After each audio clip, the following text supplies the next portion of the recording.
Bonjour à toutes et à tous, j'espère que vous allez bien. Moment typique digne de l'illustre Aldostérone, que je salue s'il nous entend.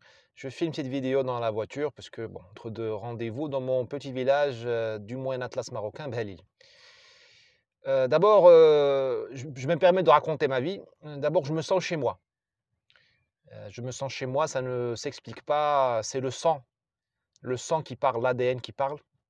Je me sens chez moi parmi ces étrangers que sont les habitants de Belle-Île. Je n'ai jamais vécu parmi eux, je ne parle pas leur dialecte, je n'ai pas leur accent, je n'ai pas leurs coutumes, mais je suis parmi les miens. On peut être cosmopolite, être marié à une catholique brésilienne, vivre parmi les latinos, avoir vécu en France, être français de papier, appartenir à la civilisation occidentale et en même temps être, comme on dit, Belouli, un habitant de Belle-Île, musulman sunnite. Et ce n'est pas du fake, ce n'est pas je ne prends pas là ici une posture, je me sens chez moi. Quand je me balade, je me promène dans ce village de l'Atlas, fortifié, parce que nous, on ferme le village la nuit, on le fermait. On le fermait à clé, parce que nous, on se marie entre nous. On se marie entre nous et nous sommes xénophobes. Hommage à Clémentine Autain, il y a Sandrine Rousseau, il y a Monsieur Macron. Notre village est xénophobe. Qu'est-ce que c'est que la xénophobie? On se marie entre nous. Et nous mettons une frontière claire entre les gens de l'extérieur, ce qu'on appelle Barrani, ceux de l'extérieur, et les gens de l'intérieur du village.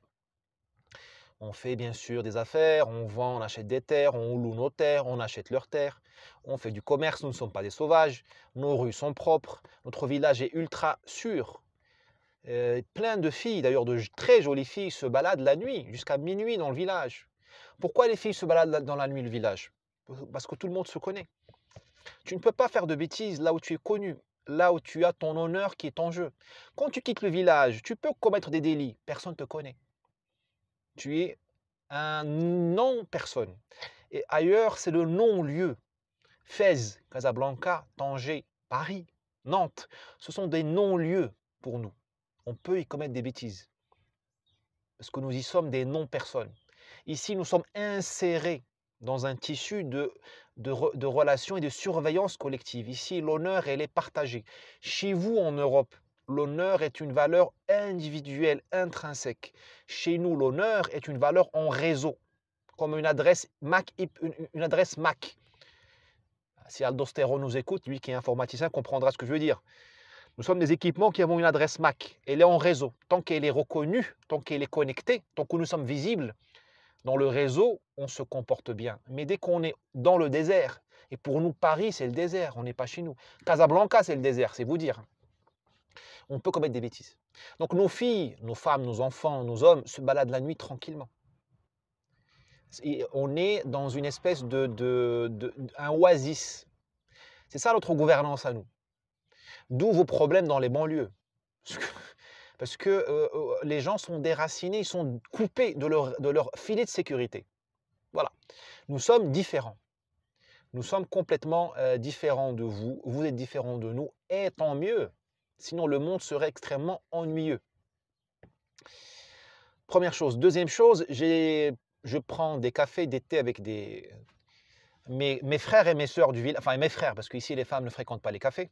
Vous me direz, comme en Seine-Saint-Denis. Les femmes ne fréquentent pas les cafés. Et je peux vous garantir que vous avez dans ce village au moins, allez, entre 500 et 1000 candidats à l'immigration clandestine. Entre 500 et 1000 candidats à l'immigration clandestine. J'ai connu une personne qui a fait elle-même 2 tentatives d'immigration clandestine, qui a traversé la Méditerranée, qui a été refoulée. Et elle a eu des coéquipiers qui sont tombés du zodiaque, qui sont morts. La mort, on est sérieux là, la mort. Et la personne veut refaire. J'ai connu une personne qui a tenté 8 fois l'immigration clandestine. J'ai connu cette personne-là, elle a payé 3 000 €, 3 000 à 3 500 € par tentative. C'est vous dire la détermination. J'ai connu quelqu'un qui peut payer 10 000 € pour envoyer son fils en France ou en Europe. 10 000 €. Là, on parle de classe moyenne, on ne parle pas de misérables, de lumpen prolétariat. Donc, message pour la NUPS et et les humanistes, enfin les prétendus gauchistes français, parce que quand on creuse, on est plus de gauche qu'eux. Si la gauche, c'est l'humanisme, moi je suis de gauche, hein. Donc, message pour les immigrationnistes français. C'est la classe moyenne qui veut immigrer. Pourquoi les gens veulent immigrer? Ce n'est pas la misère. C'est que c'est pas vraiment. Quand tu as 10 000 euros au Maroc, tu peux ouvrir une épicerie. Tu ne vas pas mourir de faim. Vraiment. Tu vas te marier, tu vas t'éclater. Le problème, ce n'est pas ça. Le problème, c'est le capitalisme. Les gens savent qu'il suffit de s'implanter quelque part pour générer du PIB. C'est-à-dire qu'au Maroc, il n'y a pas beaucoup de PIB. Il faut beaucoup travailler pour vivre bien. En France, il suffit de poser tes fesses sur la chaise et par la force des choses, tu gagnes déjà un SMIC à 1 500 €. Et si tu travailles bien, tu peux gagner 50 000 € par an. Aux États-Unis, c'est encore mieux, me semble-t-il.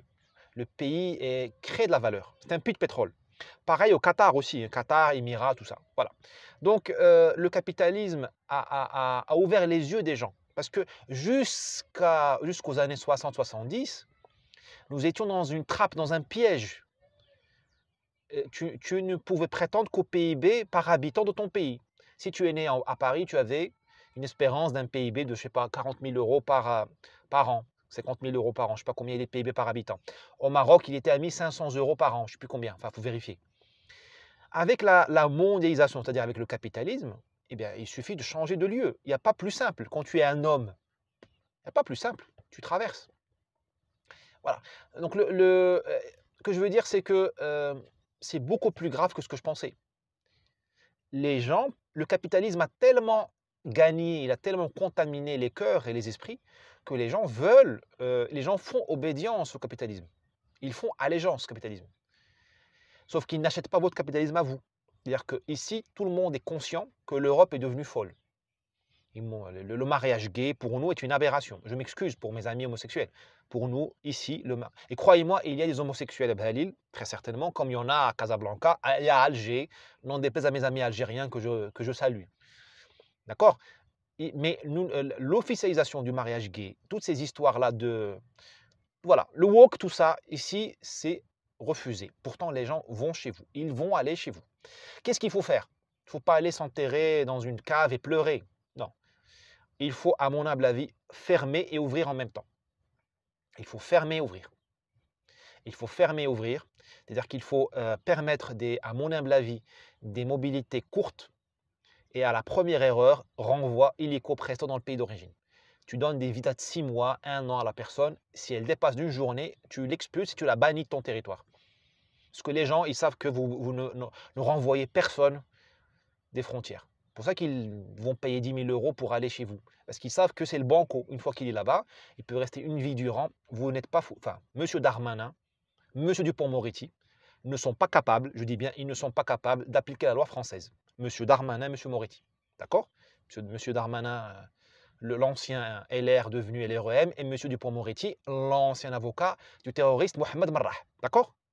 Donc, ils sont incapables de faire le job. C'est pour ça qu'il y a l'immigration. Donc, il faut ouvrir et fermer. Vous pouvez...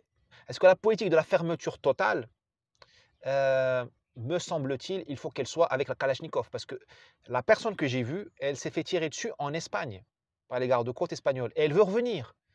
Vous vous rendez compte ce que c'est que se faire tirer dessus en pleine mer et tu veux Donc, demain, il faut quoi? Il faut lui envoyer un missile sur le Zodiac pour les dissuader. Il faut leur mettre un missile. Vous n'allez pas le faire. Je ne le conseille pas. Oui, donc il faut ouvrir et fermer. Et l'autre chose à faire, il faut, à mon humble avis, avoir une discussion d'homme à homme. Je répète parce que ce que je vais dire là va beaucoup choquer. Et il faut une discussion d'homme à homme entre le Nord et le Sud, entre la France et le Maroc, entre la France et l'Algérie, entre la France et le Sénégal, entre la France et la Libye. Bon, la Libye, il n'y a plus personne. Grâce à M. BHL, il n'y a plus de gouvernement libyen. Il y a Benghazi, il y a Tripoli, il y a Tobrouk. Bon, vous avez compris. Entre la France et le Maroc, il faut une discussion d'homme à homme. Il faut qu'on arrête de se raconter des histoires. La France prend l'excédent démographique du Maroc. Ces jeunes-là au Maroc, ils vont chez vous, c'est un service rendu au Maroc. C'est au Maroc de s'occuper de ces jeunes-là, ce n'est pas à vous. C'est au Maroc de trouver un boulot pour ces jeunes-là. Le Maroc ne le fait pas. Savez-vous pourquoi il ne le fait pas? Parce que vous les prenez. Vous êtes tellement bon que vous les prenez. Et en plus, on vous accuse de racisme. La vérité, c'est celle-là. Mais il faut que vous aussi, vous puissiez entendre que le Maroc vous dise, arrêtez de déconner. Mettez les Français au travail. Vous n'êtes même pas capable, enfin vous, comment se fait-il que les Français ne veulent pas travailler comme garçons de café? Est-ce que le chômage est trop élevé? J'en sais rien. Parce que vous ne pouvez pas dire, les restaurateurs de Paris ne peuvent pas dire on veut des garçons de café, et nous on ne peut pas dire on va fermer l'immigration. Vous voyez ce que je veux dire? Vous avez des besoins. Pourquoi les Français ne veulent pas ramasser les fraises? Pourquoi il vous faut des étrangers? Il faut qu'on se parle très franchement, il faut qu'on refasse la politique d'immigration, mais avant toute chose, il faut dire la vérité, ce qui est interdit, et il faut se parler, il faut se respecter les uns les autres. La France-Afrique, c'est fini. Mais d'ailleurs, comme le djihad, c'est fini. Je veux dire, le Maroc, il faut qu'il comprenne que la France n'est pas son déversoir, la France n'est pas un bassin de barrage, la France n'est pas... Vous savez, on ne va pas y mettre les Marocains et les Algériens, non. C'est la souveraineté. Il faut que le Maroc le comprenne. Mais il faut que vous aussi, vous soyez cohérent avec vous-même. Il faut aussi que il faut enfin, on n'a plus le temps là. On n'a plus le temps parce que tout le monde est perdant. Vous croyez que le Maroc va gagner avec ces jeunes-là au Maroc? Il faut qu'ils fassent le changement politique. Parce que tant que les jeunes partent, le Maroc va continuer comme il est, mal géré. Il y a plein de qualités au Maroc, mais il est globalement mal géré. Si le Maroc était bien géré, les jeunes ne se jetteraient pas à la mer. Faut être sérieux 5 minutes. Les jeunes se jettent à la mer. Il y a les requins en mer. Vous savez que la mer, ce n'est pas le bassin du parc Monceau. Hein. C'est la mer. Hein. C'est Allahu Akbar, la mosquée. Allahu Akbar. Et vous avez, en France aussi, vous avez le BTP, l'agriculture, la restauration. Il faut savoir ce que vous voulez. Il faut savoir ce que vous voulez. Vous pouvez pas dire on veut, on ne veut pas. On veut, on ne veut pas, ce n'est pas possible. Et je pense qu'il faut vraiment être innovant. Et la solution, elle n'est ni à droite ni à gauche. On appelle à la prière, donc il faut prier pour tous nos malades, tous nos morts, toutes les personnes, même les athées, on va prier pour tout le monde. Et je l'ai dit l'autre fois, Allah Akbar, ce n'est pas seulement musulman. Allah Akbar, Dieu est plus grand que nos démons. Dieu est plus grand que nos démons. Dieu est plus grand que nos préjugés. Même si vous êtes de droite, essayez d'aller au loin, pensez à l'intérêt de votre pays. Il faut ouvrir et fermer. La droite veut fermer, il faut ouvrir et fermer. Vous êtes de gauche, pensez à votre pays, à la jeune Lola qui est morte par des types de chez moi auraient pu tuer Lola. Nous ne sommes pas des sauvages, nous sommes des gens bien. Mais qu'est-ce que je veux dire? Quand tu sors un gamin qui a été socialisé dans un monde de surveillance collective, comme je vous ai indiqué au début de la vidéo, tu le mets dans Paris 19e arrondissement, où il n'y a que des Maliens, il n'y a même plus de Français à Paris. À Paris, il n'y a même plus de Français, que des Maliens, des Sénégalais, des Kabyles, des Algériens. Je salue tout ce monde-là, je les aime beaucoup. Mais le type, tu en fais un sauvage. Ce n'est pas qu'il est né sauvage, c'est que tu l'as sorti de sa gouvernance, de son réseau. Donc, si vous êtes de gauche, avalez un peu votre orgueil, parce que l'orgueil, comme on dit au Maroc, l'orgueil, il y en a même dans le, je sais pas comment, dans le brasero. L'orgueil, c'est l'air. Vous savez, l'air, tu le trouves partout. Et aimez votre pays. Et comme je dis, Allah Akbar, votre cause, c'est pas Allah. Votre cause, c'est la France. La France, Akbar. La France, elle est au-dessus de ces petits préjugés, de cette préciosité ridicule. Franchement, on s'en fiche de la droite, de la gauche. Moi, je m'en fiche. Je m'en fiche. Ce qui compte pour moi, c'est le jugement de Dieu. Si vous croyez, ben, vous devriez vous en préoccuper. Et la cause nationale, c'est la France. Je m'en fiche de la droite ou de la gauche. Moi, demain, tu me sors... Si Mélenchon, demain, comme on dit en arabe, il fait la touba. Touba. Il se repent. Je l'embrasse. Moi, je m'en fiche s'il est de gauche ou de droite. Ce qui compte, c'est la France. Voilà. Bon, les amis, vive la France, vive le Maroc. Et vive l'humanisme. Le jour où nous allons nous reconvertir, nous retrouver l'humanisme, il n'y aura plus d'immigration clandestine.